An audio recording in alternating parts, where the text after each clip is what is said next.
Okay. It's up, it's running, hopefully it's recording. That's the important part. What happened with the one in the lunchtime? The internet ate it. Yeah, went to site. The internet ate my homework. It's so the lunch and learn for Bereshit is gone. Still have a handout, but the actual teaching gone. Yeah. So hopefully this will work a little better. So we are back after the Chagim, after our holiday season, plunging right back in to the Mishnah of Bava Metzia. And if my notes were correct, we had finished Mishnah 4, where we talked about people jumping on stuff, and we talked about the field that could acquire on your behalf if there was an injured animal, but it couldn't acquire on your behalf for a perfectly mobile animal. And now we're going to talk about acquiring on someone else's behalf, whether you like it or not. And we'll see how well this goes down in the modern PC world. So we are on Mishnah 5. And with that introduction, do I have a volunteer to read something? I missed a class or two. So. Well, we've only had one class in this. Yeah. One then. Yeah. Okay. That which is found by a man's minor son or daughter, and that which is found by his Canaanite slave or female slave, and that which is found by his wife belongs to him. Okay. So remember we had talked about the finding of lost objects requires me grabbing a hold of it, right? It's my possession, and it's possession literally in the hand. Very good, no problem. But what if somebody else finds it for me? Are there any categories of people whose activities are considered to be my activities, even if they're not actually my hands? And the answer is yes.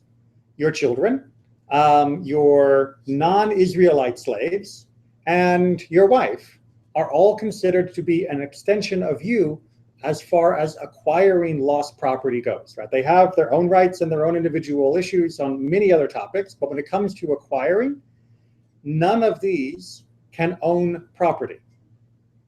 That is to say, while they are within your jurisdiction, they cannot own property acquire property of their own. Outside of your jurisdiction, they can, but when they are part of your household, it's yours.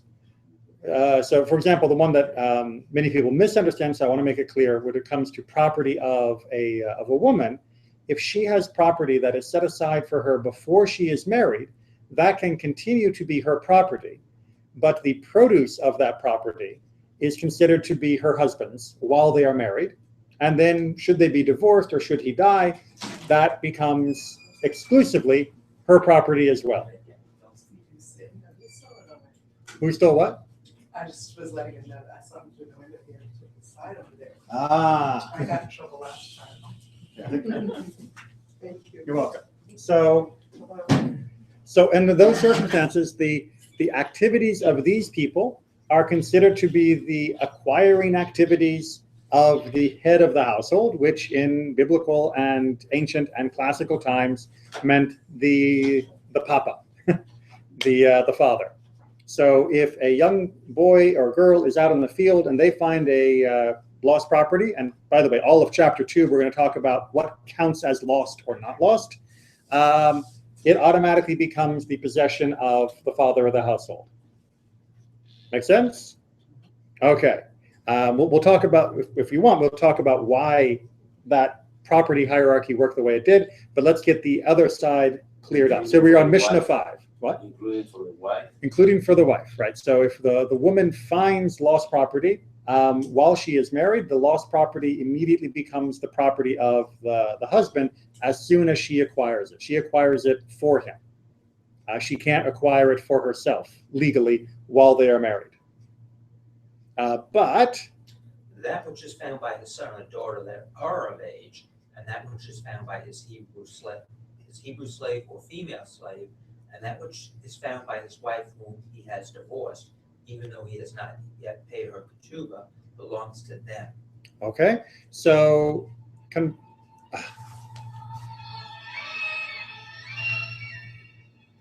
That's a big number. It has personal significance, but unfortunately, I am apparently way up on the pyramid of targets for political activism. I have been getting nonstop calls from people of, have you decided who you're voting for? Have you voted yet? It's getting a little tiresome. It's like, can we have a dictatorship if you stop calling me? Yeah, it's getting to be annoying. But back to what's not annoying, the Mishnah. So all of these people are considered to have legal standing in their own right, and therefore they are allowed to acquire lost property for themselves, and it becomes their property. It does not become the property of the head of the household. Including that they are single, including if they are single, because they can have, what is an age? Age means after. Bar mitzvah, yeah, bar mitzvah age. So what happened if, so your 15-year-old daughter says, Abba, look what I found out in the field. It's a beautiful, and we'll talk about what counts as lost, but it's a beautiful object. She gets to keep it. Okay. Right? You don't get to say, you live in my house, you give me that treasure. You don't get to do that. Now, if she's 8 years old, then you can. Although the Talmud does discuss about allowing minor children who wouldn't understand to keep things they find, because otherwise it would turn them into liars and thieves, because they would hide it from you because they don't want to give it up. So it's problematic, the issue of the wife, because you are putting the wife in the same level of minors. Of course, and slaves. Slaves, yeah. This is not the only place that happens, right? Where else famously are women put together in that category? It's not today, it's 3,000 years ago. Anyway, Right? So when it comes time for positive, time-bound commandments, who is exempt? Women, children, and slaves. Right? Why? Because they are not considered in the social structure of their day to be fully in charge of their own time. And so too, they're not in charge fully of their own property. Like sleeping in the sukkah. Like sleeping in the sukkah, although that can be a little bit more complicated because it's considered to be your house during that time.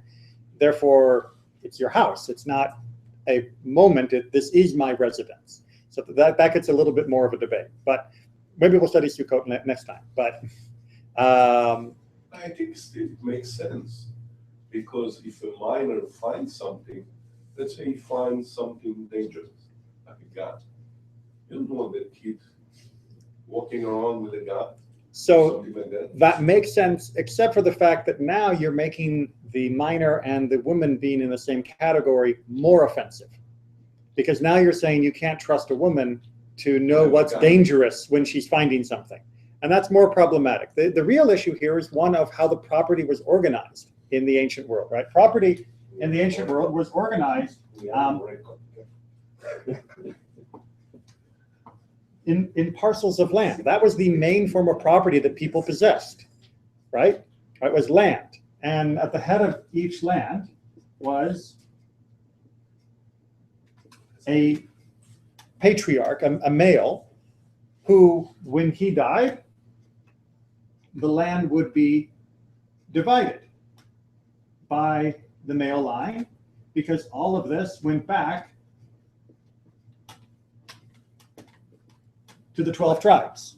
If he has only females, it's okay, fine, so they can divide. Yes, right. If there are, Well, if there are girls, see how quick that is, right? If they are girls, then that's fine, but they have to marry someone inside the tribe. from the same tribe, right? So it's not like they get the land and they can go do whatever they want, sell it, move to Las Vegas. They have to still keep the land within the tribe. So if they have the land and they marry within the tribe, do they get the same rights as the man who owns the land? It does not. It goes to now their husband. And I knew the answer to that. Well, there are a couple exceptions as well. We'll get to that in just a second. But because of this pattern, we'll go ahead and turn those back into men.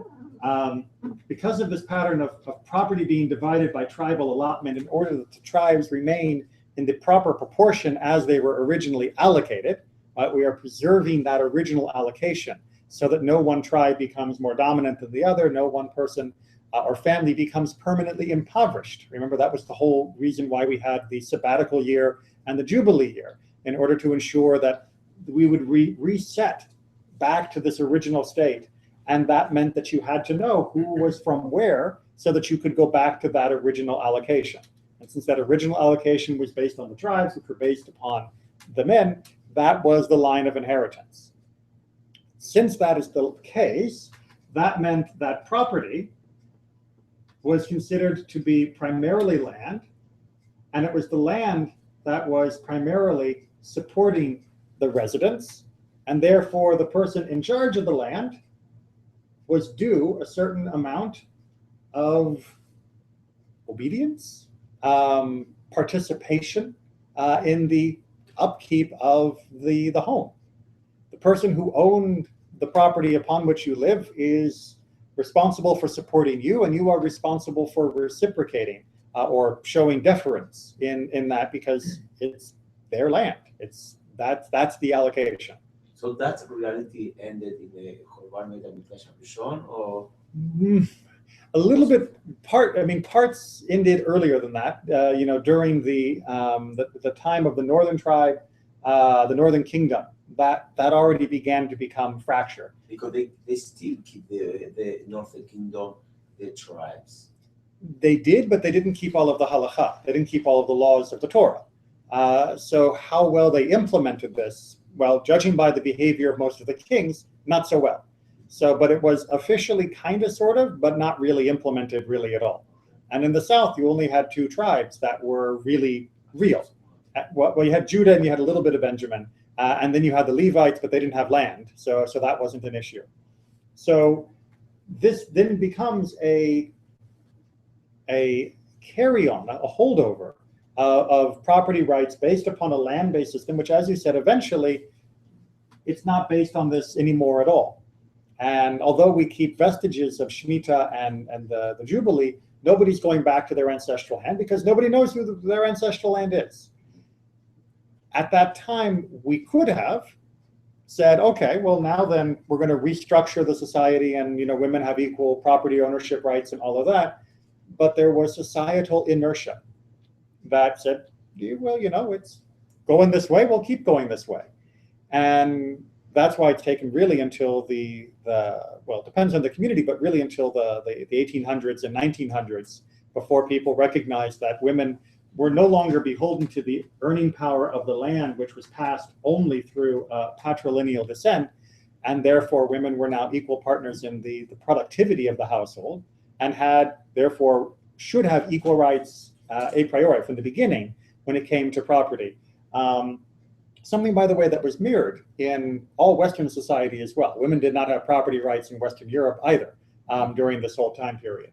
One way that women did have property rights, however, was property that she brought to the marriage, right? So let's say that her living father, not inheritance, but living father gave her a piece of land, and it's got, just because it's easier to describe, got lovely fruit trees on it. And she gets married to this guy over here. When she gets married, the land is still in her name. The land is still officially hers. And that would have been all stipulated in the ketubah and in the Tanaim, the conditions of marriage for getting married. A prenuptial, we would call it today. And we've had those for a few thousand years.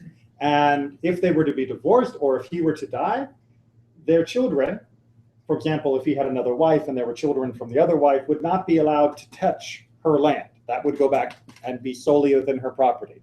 While they are married, however, he would be allowed usually to benefit from the produce of the land. He wouldn't be allowed to sell it. He wouldn't be allowed to change it, but he would be allowed to sell the fruit that was from the trees. But she would still own the land, and she could still make decisions regarding it in many cases. There's no way that maybe she can resign her rights in favor of the husband? Of course. She can say, oh, this is my property, I'm giving it to my husband. And indeed, some husbands would demand that. So under a little pressure, Absolutely, absolutely. But they also had workarounds behind that. So, some people, when they were gifting their daughter's land, would make a vow that the husband could not benefit from the land. So therefore, the woman couldn't transfer it to them, because then the original transfer to her would have been invalid, and it can't become the husband's possession then. No. So I imagine I swear that if the husband benefits from your land, you say to your daughter that this transaction is null and void. Oh, okay. So now the husband can't benefit from it because it will revert back to the father. And if he's passed, then it will revert to her brothers or uncle or so on. And therefore, the husband is not able to lean on her to encourage her to hand it over to him.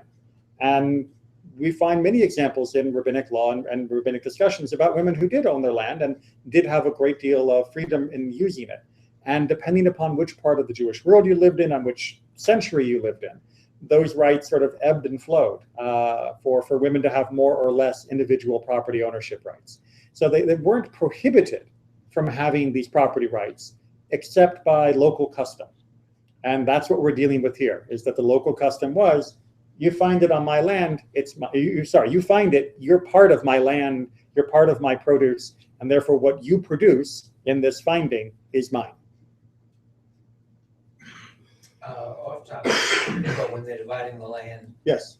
what happens if you get down to the parcel's too small to support a family? So that became a problem much later in very agriculturally productive Europe, where you could support larger and larger families every generation.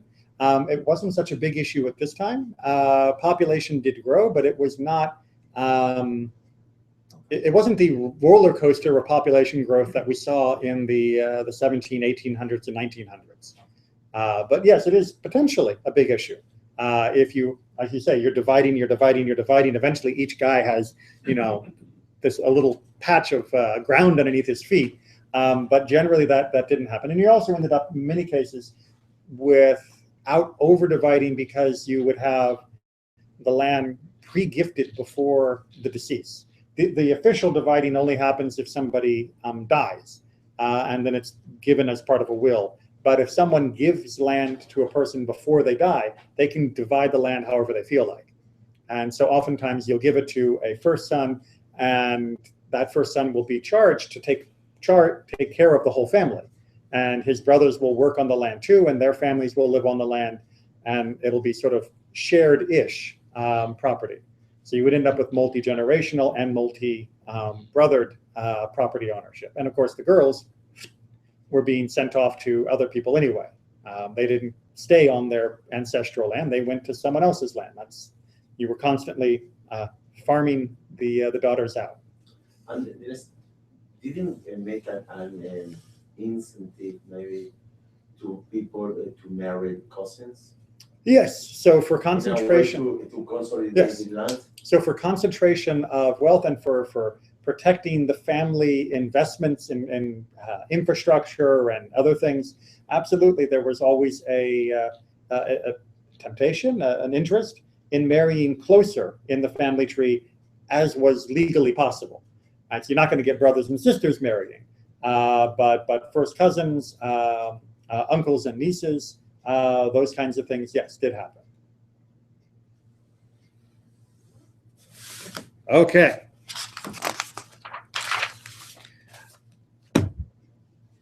Now we get to be confused. That was easy. Now I've been working on trying to figure out how to describe this, but we're going to see what I can do. Mishnah 6. If a man found debt documents, he should not return them to the creditor if they recorded a lien on the debtor's property, since the court would exact repayment from the property. All right. What are we talking about here? You are walking down the street and you find loose, they're trapped in the bushes, a piece of parchment, papyrus, or a clay shard that has this written on it. And you pick it up and it says, Shlomo owes Reuben 100 zuzim secured by his house, right? Or by his land, by his acres or whatever, right? By his property. So Shlomo owes Reuben 100 zuzim secured by his property. Now, your first instinct, being a good law-abiding Torah Jew, is, oh, I found an important document. I better go return it. Who would you return it to? right? You would want to return it to Reuben, right? Reuben is the creditor. Because apparently Reuben is owed this money. So it's almost the same as if you found 100 zuzim with a little note on it that says this belongs to Reuben. So of course, if you found a wallet with money in it, you would return it to the owner of the wallet. But the Mishnah says, don't return it to the creditor if there is a lien on property. Why is that? Well, because the Mishnah imagines that people are especially sneaky, especially tricky, that this we got to follow along. If Shlomo had sold his house, right? Let's see if I can get this worked out. Shlomo sells to, I need a third name, Shlomo and Reuben and David, thank you, to David. And he sells his house to David, right? House to David. The lien is still on the house, right? Remember, it was secured by the house.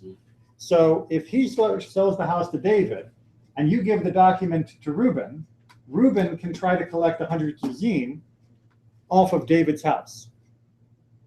Because David didn't know that there was a lien on the house, but the lien supersedes his purchase. That means if Shlomo and Reuben collude, Shlomo can sell his house deliberately to David so that Reuben can then get the money off of David and possibly even get the house back to Shlomo.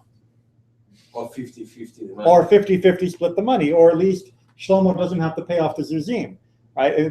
There are ways now to jimmy this, especially if you're very sneaky and you drop the document so that someone else will pick it up and will play the bad guy in informing everyone of the lien, right? Because Shlomo can't be said that he already knew about the lien because he should have informed David when he sold the house about the lien.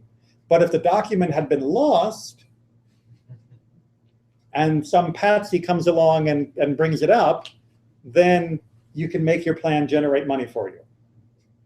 So because of the concern that this would be a problem, you don't return the document. Oh, you think people invented dealing with moving money around rather than actually using the knife, only now? Human beings have been clever for a very long time. As soon as they figured out that seashells had value, someone was figuring out a way to scam someone else out of it. However, they're going to, Rabbi Meir is going to put a little twist on it. So, but if they did not record a lien on the debtor's property, he may return them, since the court would not exact payment from the property, according to Rabbi Meir. Right. So Rabbi Meir says, as long as it doesn't say secured by the house, but just says, Shlomo owes Reuben money, you should go out and return it. Because then you don't have to worry about a lien on possibly someone else who, the poor schnook who bought the house in the meantime. And Shlomo and Reuben can just take care of their business to each other. But the Chachamim, the other sages, disagree. But the sages say, in either case, you should not return them, since in either case, the court would exact payment from the property. Right, because what's going to happen is when Reuben shows up with his document that you conveniently produced, even if it didn't say it was secured by the house, if the only way you can get Shlomo to pay the 100 zuzim is by collecting from his property, his house is the first thing on the list that's going to go. And that, which has already been sold, is then going to be saying, well, you couldn't have sold it because you had an outstanding debt, which had an implied lien, like all debts do, on your property. Therefore, you had no right selling it, and the house is going to be given to Reuben, and I'm afraid David is just out of luck. Complicated? No, not too bad. Oh, good. I got through that all right. All right. I guess we're all used to the idea of people playing shell games and who gets the money and who gets. So they're not responsible to give David anything back then? No. Well, just take the house from him. Well, that's the problem. Is the court doesn't have the right to compensate him, because from whom would they compensate? Right? If Shlomo doesn't have the money, then he can't compensate David. And it's not Reuben's fault. Reuben's just collecting a rightful debt. So who would then compensate David? It's the same thing with stolen property. So too in our modern world, by the way. But David paid for this to Shlomo. but he didn't necessarily pay the 100 zuzim. He paid whatever, and Shlomo may or may not have that money now. But can he go after Shlomo for the money he paid him for the house that's not been taken from him? It possibly, but it's more complicated, especially if he didn't have the money to pay the debt. Then why would he have the money to pay off this? Because then if he has some other property or some other something that he did, that would David could still be running after him for it. Possibly, right. So there are ways to hunt people down, but it gets harder and harder and harder. And the difficulty is, and like I said, even in modern American law, if someone sells you a car and they find out later that you find out later it was stolen, you don't get your money back from the rightful owner of the car, right? And you don't get your money back from the police, and you don't get your money back from the court. If they can get the money from the crook, then maybe they can return it to you.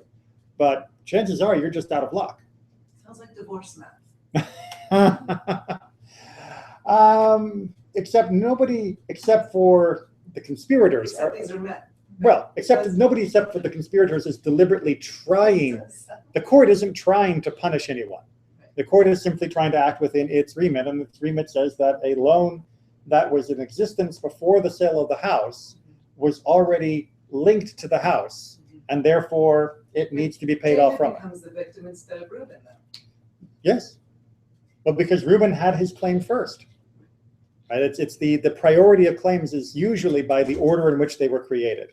The ketubah is one exception to that, where a ketubah has first dibs on the husband's estate no matter what. But for other property matters, the order in which it was created, the obligation, that gets priority. So Reuben's claim on that debt supersedes David's right to have bought the house.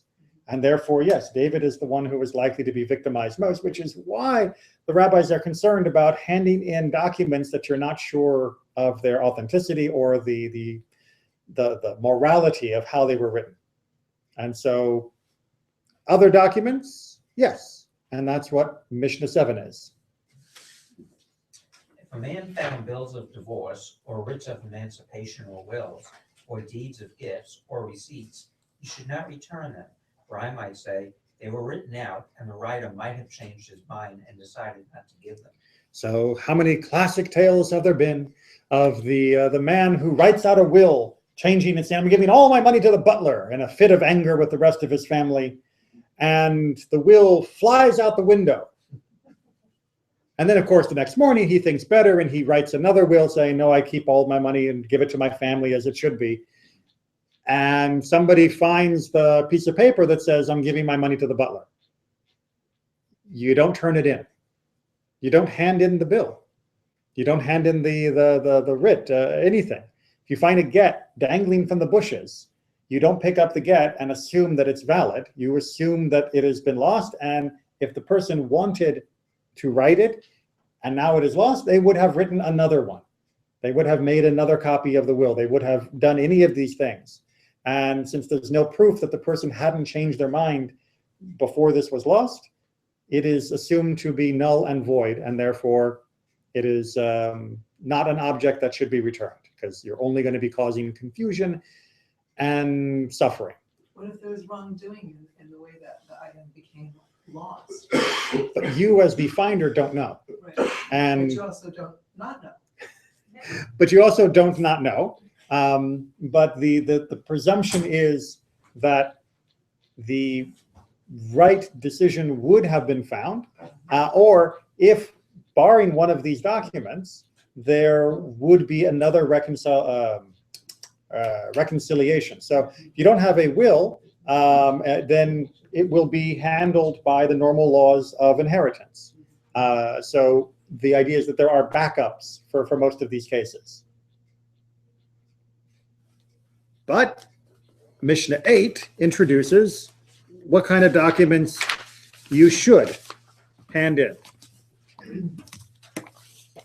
If a man found letters of evaluation or letters of sustenance or documents of chalitza or documents of refusal or documents of arbitration or any document drawn out by the court, he should return them. All right, so here the operative word, of course, is court. Because these documents have been handled by the court, then we know that there are witnesses and attestations to them through the court, and therefore they can be verified as valid or invalid by the court which drew them up. So now you have an objective third party, the Beit Din, to review any documents that are found.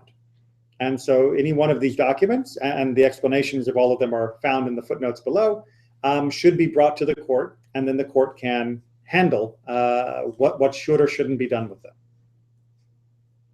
Make sense? Maybe? Steve? Yeah, I think, I don't want to say appalled. I'm shocked. Yeah, I'm reading a letter of sustenance. Yes. Given to a wife to sell her husband's property should he not properly provide her with food. Yes. So you're appalled that there might have been in the ancient world some spouses that would treat their spouses that badly. Right. That's to your credit that you would be shocked. But yes, it did happen. It still does happen. Yeah. And the way that the courts would handle it, a wife could come to the Beit Din and say, my husband is not providing me with enough food or shelter or clothing, I'm dressed in rags or whatever. And the court would investigate the matter, and the court would write a document entitling her to sell his property in order to feed herself what was her due. Because a husband did not have the right to deprive his wife of that basic care, that basic sustenance. And the court was there to step in and intervene. And as we talked about with the property, she didn't necessarily have her own property to sell, but with the court's permission, she could sell his property and be able to provide for herself. Or ideally, if the husband is really going to continue to treat her in this way, the court could lean on him to give her a divorce in order that she could be freed. So yes, it is appalling. And we should always be appalled by such behavior. But being appalled by it doesn't mean we deny that it happens. It means we find solutions. And this was the solution in the classical world. What's the evaluation document? The evaluation document was if you needed to sell property in order to pay a debt, you would have to have the court officially evaluate. Yes, appraise. Thank you. That's a better word. Appraise the money so that you couldn't say, I tried to sell all my property and my brother only gave me 5 zuzim for it, so that's all I can pay on my debts. The court says, no. This, that, and the other, that's worth like 1,000 zuzim right there. That's how much you have to pay off your debts, right? So go sell it, bring back that much money, and that's what we're going to settle your accounts with. Because again, believe it or not, people could be sneaky and try to get out of paying their obligations. I know. Our righteous ancestors. They were so much like us that it's really hard to believe that, they didn't have a phone in their pocket, but everything else was basically identical. Okay, part 2. If he found documents in a satchel or bag, or a bundle of documents, you should return them. How many count as a bundle of documents? 3 tied up together. All right, so when you find 3, now we're talking about like an archive. We're talking about a set piece of material that wasn't just one draft of a will thrown out the window. It wasn't just a plant of evidence somewhere. This is somebody's financial records. It's like finding their USB drive, and therefore it needs to be returned. And we'll come back to how you identify what is and isn't bundled and tied and all of that in the next chapter. So that makes sense? Onward? Rabbi Shimon ben Gamliel says, if one found 3 documents in which one borrowed from 3 others, they should be returned to the borrower. But if one found 3 documents in which one loaned to 3, they should be returned to the lender. Okay, so Rabbi Gamliel Shimon ben Gamliel is very rational. He's saying, if you find one guy and he has lent money to 3 people, then return the documents to him. And if you find one guy and these are his documents and he's borrowed money from 3 people, return the documents to him. Because we can assume that the one name that is common in all of these documents is the person who actually owned that bundle of documents. like I said, it's pretty rational when you think about it. Right? If you find a whole package of mail that's just sitting on the sidewalk and it all says, the same address on the top of it, it doesn't matter whether some of them are money coming in and money going out, it probably all belongs to the same person. Make sense? Makes sense. Okay. If a man found a document among his documents, and he does not know what is its nature, it must be left until Elijah comes. That's why the Mashiach never came. And then now, because Elijah will be very busy. Handling all of these. Things He's afraid of all the paperwork. Oh my God. Elijah would come, but the paperwork is too much. Yeah, so he preferred to stay there far from us. Well, wait until we're in a paperless society, right? So the issue here is you have a bundle of documents, right, among your own, and there's something that's unclear about it, right? It's not 100% sure what's going on with the relationship with it. Like, where did I get this from, or who was this person, and well, if you don't know and there's no way to find out how to handle it or what was going on, you can't throw it away because this may be an outstanding obligation, and you can't act on it because you don't know what action is required. So you just keep it, and you hope something shows up that will clarify what it is. Right? So that way you're not throwing away a duty, but you're also not obligated to just pay off everybody, everything. I mean, it's... So you need to pass to the next generation also? If there's any way to believe that it's connected to the property, then yeah. And then if somebody shows up, later and says, my grandfather had I'd loaned this property, this amount of money, and I am here to claim the debt, then you would reconcile and take it to the court and see how it would be resolved. So yeah, debts can be inherited, especially if it's secured by property. However, if there were postscripts among them, he should do what is stated in the postscript. So postscript seems to be implying that if there was somehow like a little note clipped to it, or an attachment, or a clear summary at the bottom, despite the smudging, the ambiguity or other issues that said you need to pay Shlomo 500 zuzim, if there seems to be a clear direction on the document somewhere, then yes, that you need to act on. So the wait for Elijah only counts if there are no clear instructions that are together with that document. But if you got some clarity, now your duty kicks right back in, and you don't have to wait for Elijah. Okay, we have been dancing around the main topic that if you were probably writing your own book about lost property, you would have begun with, which is what counts as lost property. Remember, we started with the question of two people who are both fighting over one cloak, one talit, and how you divide the material between the two of them, or sell it and then divide the money. I mean, we've been fighting over things that we already know are lost. But how do you know it's lost? Right? You're walking down the street and you see an object. How do you know, is it lost and must be returned, or is it lost and abandoned, and therefore I can take possession of it?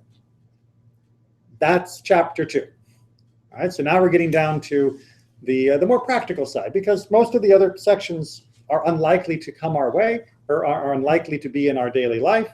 But lost property in general, the wallet on the street, the interesting trinket, those kinds of things we will bump into from time to time. The loose $20 bill that we just saw while we were walking through the parking lot. We will experience that. And there are mitzvot connected to lost property. We need to know what to do with it. Or the lost dog or cat is one of the other more common ones. And how we handle it is governed by Torah, still to this day. We may or may not be subject to civil law, but we are still definitely subject to Torah on these categories. So knowing them matters. It's not; these are not just hypotheticals. Okay, Steve, you still okay reading? Yep. Go for it. Which found objects belong to the finder, and which ones must be proclaimed in the lost and found? Right, that's our question. Right, when you find something, it is either yours or it must be proclaimed. Right? There are a few cases where we just leave it, but most of the time it's going to fall into one of those categories. I have to find the owner, or I am the new owner. Onward. These found objects belong to the finder. If a man found scattered fruit, scattered money, small sheaves in the public domain, cakes of figs, baker's loaves, strings of fish, pieces of meat, wool shearings as they come from the country of origin, stalks of flax and strips of purple wool, according to Rabbi Meir. And Rabbi Yehuda gives it a slightly different twist. Says, anything which has in it something unusual must be proclaimed. How is this so? If he found a fig cake with a potsherd in it, or a loaf with coins in it, he must proclaim them. Rabbi Eliezer says, new merchandise need not be proclaimed. Okay. It's problematic that they think of something unusual.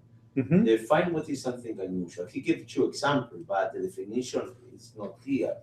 So I can have my definition what is unusual and make a huge loophole here. So the term that's used for unusual is usually a siman, right? It has to have a sign, something about it, a distinguishing feature that somebody who had lost it would be able to describe to the finder, and the finder would be able to narrow it down and say, yes, this is it. So let's begin with the new merchandise, and then we'll see how that can work backwards. Right, so new merchandise. If I lose, it doesn't count as new anymore. If I lose a copy of my book, right? I've walked out of Barnes & Noble, I just bought my book, and I lose it somewhere in the mall, and someone finds it. How will they know whose book it is? Right? This looks like every other book on the shelf of Barnes & Noble. Signature here, yes. So if you open it up and there's a signature from the author or a dedication to somebody, boom, now we have a siman, now we have a sign. So I open up a book and I see a name inside of it. Now I know I can find the owner. But if I open up the book and it's just a book, it's no receipt, nothing, no way to even know when it was bought. It's just the same book that there are 100 copies in the local bookstores. I know that the owner knows that the owner will never see it again. Now, this is an important concept that comes. It's known as yeush. It means despair. And it means that the owner has abandoned all hope of ever retrieving the object. And it's only because they've abandoned hope that it is now ownerless, and therefore I'm allowed to take possession of it. Because think, otherwise I'd be stealing. And if it still belongs to someone else, it cannot become mine. Therefore, it must no longer belong to them. And the only way it can no longer belong to them is if they have relinquished any idea that this is ever going to return to them. And the defining characteristic under Jewish law of whether or not they're going to have it or not is this yeush, this despair. And that kicks in only when they know, how would I even be able to prove it was mine? How would I be able to describe it in a unique way? And new merchandise is the classic example of, I can't. I mean, every fork from IKEA looks like every other fork from IKEA. They're stamped by the millions. So how would I be able to say that's my IKEA fork? I mean, if I write my name on it, now I'm okay. I engrave, my name on it. That's okay. One of the tines is snapped off. Now I can tell them. But if it's just the same fork as everyone else has, I've lost it. It's gone. Because there's no way I could possibly ever convince anyone that it was mine to get it back. So too the other items that are listed in more detail here. Right? You've lost money on the thoroughfare. You notice, there was a hole in my pocket and I've been dripping quarters all down the street, right? Or back down that street, and I go around looking, I don't see my quarters. Well, I'm not getting those quarter back because how would I tell them? Well, no, my quarter was the one that was minted in Denver in 1987. I mean, have you memorized your money? Do you know the serial numbers on your dollar bills? How would you prove it was your loose dollar bills that had just blown through the parking lot? So if you lost a dollar bill in a parking lot, after you looked around briefly, would you really think that somebody would declare, I found a dollar bill in the parking lot? Someone who lost it is welcome to come to me and provide the sign, the explanation that proves that it is theirs. No, you have no way to say that. So you would say, it's gone. And that means when the person picks it up, it already belongs to them because it no longer belonged to you. You're following the logic?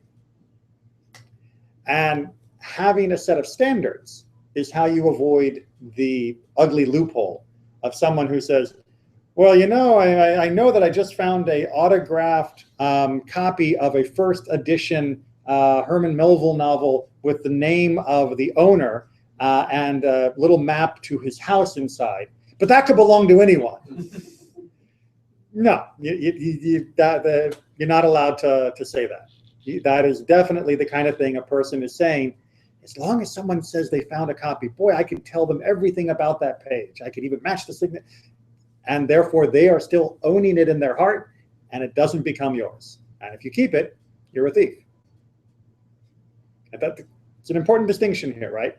For lost and found property in Jewish law, if you keep property that should have been proclaimed, it's not finders, keepers, losers, sweepers. It's the finder is a thief. And you stole it, even if you didn't break into their house and take it out of their house or, you know, take it from their wallet, you have stolen their property. It's not just you failed to return it. You are a thief. Is there a formal, did each town have a formal lost and found? What do you do with it? So we're actually going to get back to how long you have to be looking for somebody and how you advertise that you have found these things. Okay. But these are the things just that prima facie, when you find them, you can keep them. And you'll notice all of these things are things that there'd be no way for one person to be able to say, that one's definitely mine. And you'll notice as well from Rabbi Yehuda's thing, he's adding, unless someone has added something unusual. So sure, a fig cake looks like every other fig cake. They're just pressed in molds, is what you do with figs to preserve them. And one block of figs looks like any other block of figs. But if someone wedged in a piece of potsherd, which was normal as a way of IDing whose was whose, or like loaves would be used in a communal oven, you would want to ID which loaf was yours anyway, then yes, now you've got a hook that you can identify, a siman. So that would be something that you would have to proclaim. Make sense? Okay. Mishnah 2, together with a lovely little form to help give us some structure. And these must be proclaimed. If a man found fruit in a vessel, or an empty vessel, or money in a bag, or an empty bag, piles of fruit or piles of money, 3 coins on top of the other, small sheaves in the private domain. Private domain means it's not in the public thoroughfare, but it's like behind the wall of someone's estate or their house or the fence of someone's yard, that kind of thing. Homemade loaves of bread, wool sharings as they come from the craftsman shop, jugs of wine or jugs of oil, these must be proclaimed. Right, because all of these things are more easily identified as being different from others, either by their quality, by the structure, by being able to identify how they were made, or unique variables from their crafting. Right? I know how I make my bread, and I always put a little dent, here, because that's my way of knowing which loaf is mine. It's homemade. It's not from the baker who's just turning out loaf after loaf after loaf of identical bread. I know, how much money I had in that bag, so I can tell you that if you found a bag that had $15 in it on somewhere on this road, that's mine. Those things are identifiable. What about piles of money of 3 coins, one up and the other? Well, because money. Coins are coins and money are money. So what's the siman then? What's the sign? Well, they were stacked. They stacked. So I can tell you, yes, I was counting my money in the cafe, and I had to run away and I left it behind or something. It was stacked. That shows intention. It shows that the person who was handling it knew what they were doing at the time, and it wasn't just lost. And if they knew they stacked them, they know where they stacked them. And if they know where they stacked them and can describe where and how they stacked them, then they have every right to expect that a person who found it would return it, which means they have not given up on it, no yeush, and therefore you can't take it. Right? So a lot of this is about guessing the mindset of the person who lost it. But since we can't truly guess what the mindset of the person is, we create guidelines for making a reasonable guess to prevent the individual from distorting it for their own favor. So you said that the key is not huge, but let's say that you were counting the money in the table, you leave the money there, Right. 3, 5 beautiful pile of coins, whatever, and Right. you left. You came back, it's not there. You say, oh my goodness, now I don't want to be huge, I want to find, but it's not here. Right. So, So you would talk to the people at the thing, have you seen the money? Does anybody know what happened to the money? If anybody finds money, you would tell the cafe owner, please have them call me or contact me, and you give your address. You do everything you can because you have the right to expect that it'll be returned. Right? When you lose a wallet, you have the right to expect that it will be returned. You're not being naive. You're not being stupid. You're not being optimistic. You're not just being trustworthy of other people. It is right to expect that somebody will return something that is easily identifiable as belonging to another person who would be able to tell me what it was. by the court, is any limit for timing for the use? We're going to get into timing a little bit later. Yeah. So yeah, the timing does kick in eventually. Because like, well, after 1 day, 2 days, 1 week, okay, yeah, you will not find it, but I remember when I lost it 20 years ago. Yeah, like the court need to have a limitation. Yeah. We'll get to some time scale later, but right now we're just dealing with the here and now.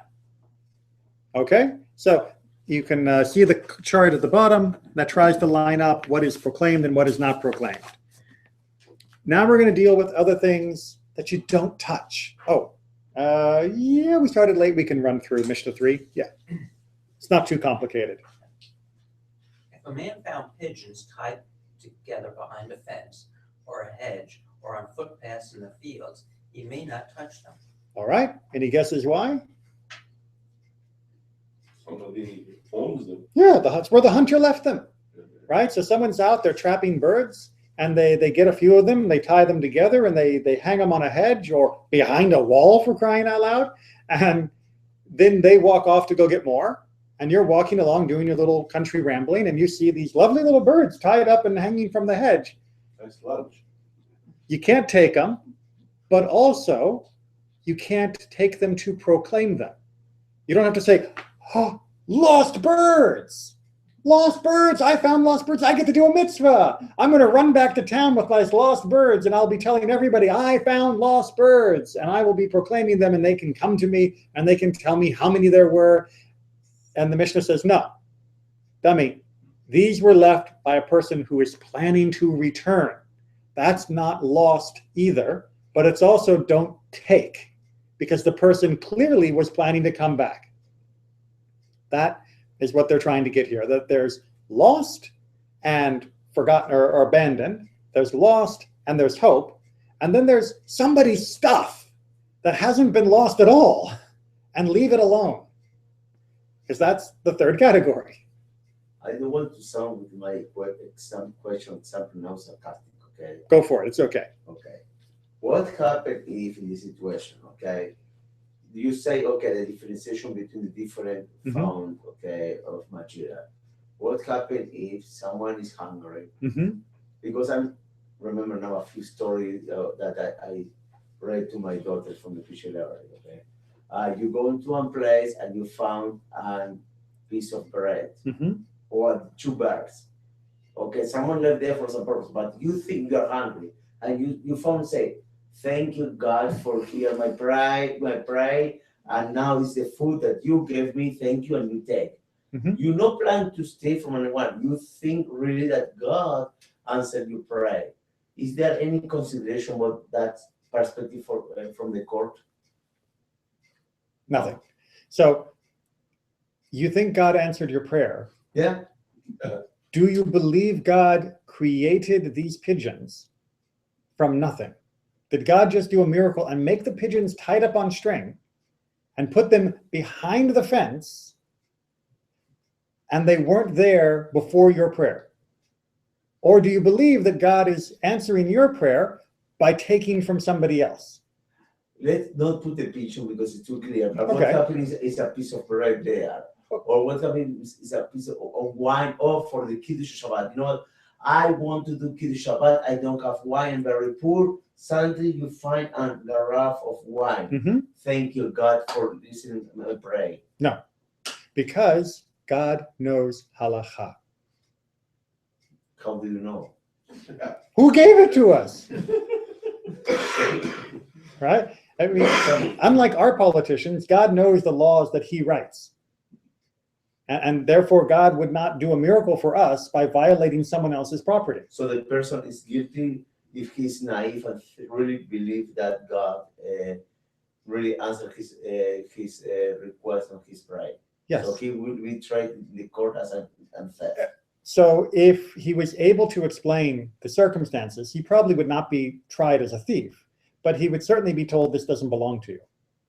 Now, should the court then take care of the person? Should he be given tzedakah in order to be, able to back on his feet? Of course. But you don't do the tzedakah by taking from someone else's possession. It's why when you're hungry, you're not allowed to just go to the store and steal. You can't just say, well, I'm hungry. Now, if you're about to die, yes. If you are starving to death, then yes, you are allowed to steal as long as you don't starve someone else in the process. You can steal from a store that has plenty of food if you're going to die. But if it's just, oh, I'm so hungry, I've been out all day and I forgot my sandwich, God, do a miracle for me. And look, there's a loaf of bread. Someone else's lunch. It's someone else's lunch. You're not allowed to say, oh, God gave me this loaf of bread. No, God gave you a great chance to do a mitzvah of returning lost property. And a great chance for you to see whether or not you would just feed yourself at the expense of someone else. So I know there are many great stories of people who think that God has been doing miracles for them. But the punchline of almost all of those stories that I've heard is that there was another person who was doing the miracle on behalf of God. Right? It was someone else involved who also was a willing participant in creating this resolution. Or the stories that we are reading. Yes. Yeah. And that is okay. Like the challah that shows up In the ark. Is that most famously the challah in the ark? The Yeah. bagel of the challah, yes. Yeah. Right. He I puts was thinking about one of these stories. Yes. Right. Which, by the way, putting challah in the ark is prohibited as well, because it looks like idolatry. It's like you're feeding the Torahs. But it is a very famous story. Oh, it's a hugely famous story.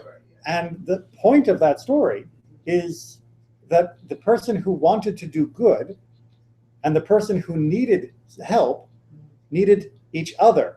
They didn't need the ark, right? They needed to reach out to the person in need and reach out for help, rather than expecting that God is going to feed them from the ark, or rather than thinking about putting food in the ark, rather than putting food on the table of someone who's poor. That's what in But one then of the understanding versions, it, come what a is- rabbi and say to him, okay, Yeah. just give it. It's a dagger to the person, because did you bake it a halal for the rest of your life to the other person? Okay. Right. But there is a mechanism where God is involved in that. It's just that, Right. But in that particular case, and in most cases, God is an unfortunate middleman, right? God wants us to help each other directly. And one of the ways we help each other is by following the halakha and by having appropriate laws of property. Right? If a person can just justify taking it because they think they need it more than someone else, or think that God is just blessing them because anything that comes in front of them is a blessing from God, then there's no end to what they can self-justify. God blessed me by putting this Ferrari in front of me. God blessed me by having this wonderful house next door to me. I'm going to go live there, right? I mean, you could believe I prayed so hard and I deserve these things, and here they are available to me. It must be what God is doing for me. And then everything you do is perfectly fine. And God said no. Yes, for survival, of course, you can take as long as you're not starving another person. But just day to day, you're not allowed to look at something and say, is this a blessing from God or not? You look at this and say, what is my mitzvah obligation with this that I found? That's the first question, not what has God done for me by giving me this wonderful treasure. There was a very famous story about Alexander the Great. when he conquered the land of Israel, which meant he walked past. We didn't put up a fight because he defeated the Persians who were in charge of us anyway. And when he defeated them, we said, okay. Where he was sitting in on the court. The story's told in many different ways, but he was sitting on the court and two litigants came. And one of them said, I sold him the land, but when he was plowing it, there were gold coins that he discovered on the land. And the man says, that's true, but I only bought the land, so the gold coins should belong to him. And the guy who sold him the land said, no, I sold you the land and everything in it. And Alexander turned to the court and said, what a wonderful country you have. Right? That's the goal, is that we should be looking, towards what are my real rights and my real obligations. So what is the resolution there? The resolution in that particular story was one of them had a son, one of them had a daughter, they got married and they got the gold. Okay, but It's always handy. for the alaka. It depends on the sale. I mean, you can do a sale where you reserve certain rights, and you can do a sale where you sell everything Like completely. oil, right? Like oil, exactly. Mineral rights. Mineral rights and other things. So, there you can always add conditions to any sale. As long as both sides shake hands, it's agreed. Okay, 2 and 3, let's bang them out. The same basic principle. If he found an object in the dung heap and it was covered up, he may not touch it. But if it was exposed, he should just keep on walking. Yes. Okay, so yeah, dung, remember, was fertilizer. This was a valuable commodity, but it was also a place that someone might hide something. And so if you're shoveling the dung and you notice there's a bag, the bag has money in it. Somebody hid the money in the dung. Cover it up, leave it alone. On the other hand, if it's exposed, then there's a chance it might be lost. There's a chance that it might be stolen. There's a chance that it wasn't hidden. It certainly isn't hidden now. It's better to go and say, I found some money, and someone can come and say, does it smell funny? And then you can, because I hid it in the dung heap just outside town, and then you can resolve it. And so 2 or 3. If he found it in a pile of stones or in an old wall, it belongs to him. If he found it in a new wall and it was on the outside of the wall, it belongs to him. If it was on the inner side, it belongs to the householder. But if the house had been hired to others, even if a man found something within the house, it belongs to him. Okay, so let's just break these down real quick. If you find a pile of stones or an old wall, that means something has collapsed long ago, and therefore the original owners have long since given up hope of ever finding this again. Right? This is lost. It's like an archaeological find. Happens all the time in parts of Israel and in England. They're always getting reports of Viking gold being found. It's just lost. So it belong to him, meaning to the finder. Now, if there's a new wall, then you assume that the maker of the wall is still around, and it was found on the outside of the wall, and by outside they mean facing the street, then it belongs to the finder. Right? So even though it's Natan's house, his wall, somebody at some point dug out a little bit and shoved some money in, or a bag or whatever, into the crack, and then they kept walking. It's certainly not his, because what house owner would hide their money on the outside of their house? And for the guy who put it there, he's probably given up because it's in a public area and it's exposed to everybody, so it's gone. So that does not count as a siman. You can keep it. However, if it's on the inside of the house, well, you just found out where Natan hides his money, and you don't get to keep it. Like, hey, Natan, look what I found in your wall. There's this little metal box, and it's got money inside of it. Look what I found. I'm going to keep it. No, that's my money. I hid it there. That's not lost. Get your hands out of my safe. And when it comes to the issue of renters, if I've rented the house to someone else, then the people who have come and gone, we have no way of knowing whose money it is. Therefore, the original owner, if the original owner was the person who had hidden it, would have long since given up on the money, because if they had known the money was there, they would not have rented the house without having removed the money in the first place.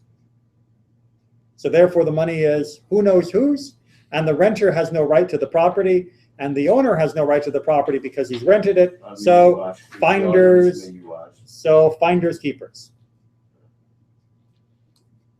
Notice, by the way, nowhere in this does it say, if you found it and you're not sure what to do with it, give it to tzedakah. I find so often when I'm working with kids or adults and I say, you're walking down the street and you find $20, what should you do with it? And they all think they're being like so righteous by saying, give it to tzedakah. I'm not against giving to tzedakah. That's fine. Give it to tzedakah if you want. But that's not halacha. The halacha is it belongs to your wallet now.